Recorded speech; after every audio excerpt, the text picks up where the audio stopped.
I get a lot of questions of people asking me about the fridge setup in my 79 series. So today, I'm gonna run through 3 products that I reckon will change the way you camp. First up, get yourself a quality drop slide like this one from Clearview. A normal fridge slide will pull out like this, but you won't be able to reach anything in your fridge. The Easy Slide from Clearview safely and easily lowers your fridge so you can get into it and find that cold beer on the bottom, and then you can slide it away. And this is where the cable saver comes in handy. Clearview saw the issue that us campers were having with getting cables stuck in the runner of the fridge slide, and they made this. Look at the difference it makes. The cable saver has a magnetic base, so you can fit it into different spots in your Easy Slide. And here's a fridge slide accessory that I reckon I'd use just about every day. It's the Clearview tray, which the cool thing about this one is it clips onto any size Clearview drop-down slide. So it's absolutely perfect for making lunch or even resting your groceries here while you pack your fridge.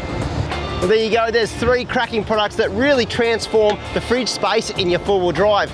It's so refreshing to see an Aussie company like Clearview who makes innovative products that really fix issues that us campers really have. So, big cheers to that.